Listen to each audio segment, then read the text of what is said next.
Sobrang gandang news.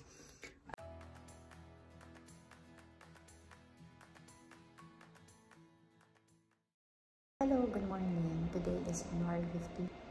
Follow-up check-up ko with the Flower and Arts. Ang appointment ko is 10:30.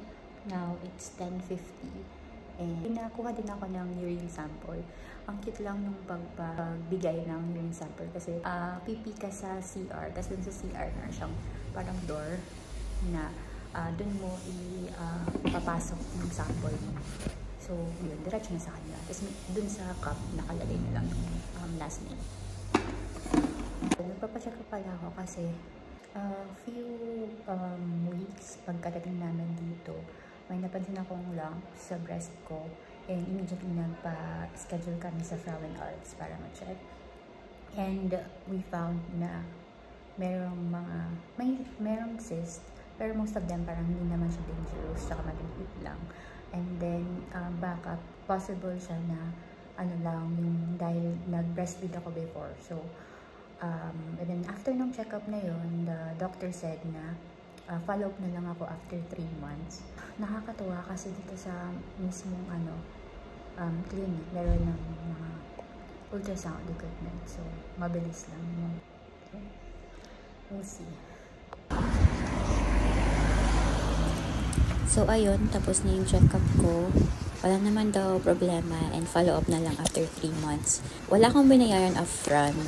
Isasend nila sa akin by post yung invoice. Yung next naming agenda is pumunta ng Sprachschule para mag-inquire about sa integration course.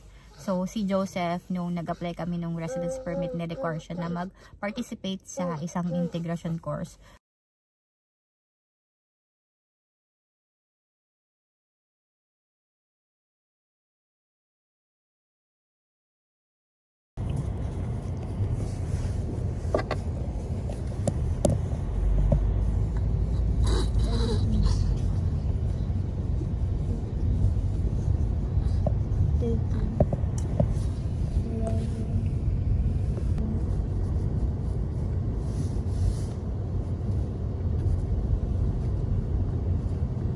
Lalaki yung snow.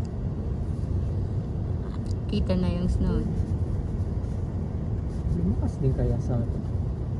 Siguro. Malayo na kasi yung stock sa atin.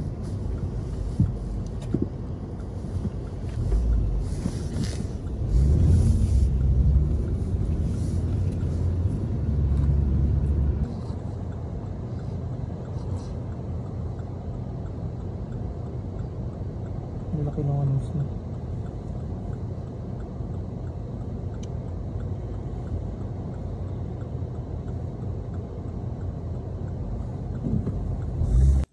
Hi, Zion! Nandito kami sa parking lot waiting for Daddy. Mommy, do. Yes po. Yes po. Alles is good. Kailangan daw natin ng Bador time.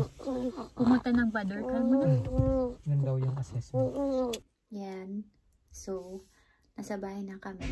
And, yun nga, hindi kami natuloy dun sa Sprachschule kasi kailangan daw pala first ng language assessment. And yung assessment na yun ay ginagawa sa main office nila, which is nasa kabilang city pa. So, ayun, hindi na lang kami natuloy. And umuwi na lang kami ng bahay.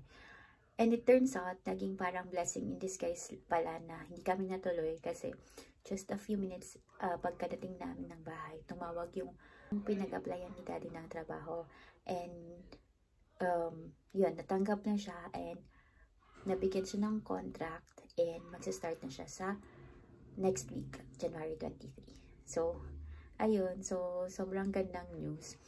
Nakakatuwa lang na dumating na naman yung good news sa date na 15.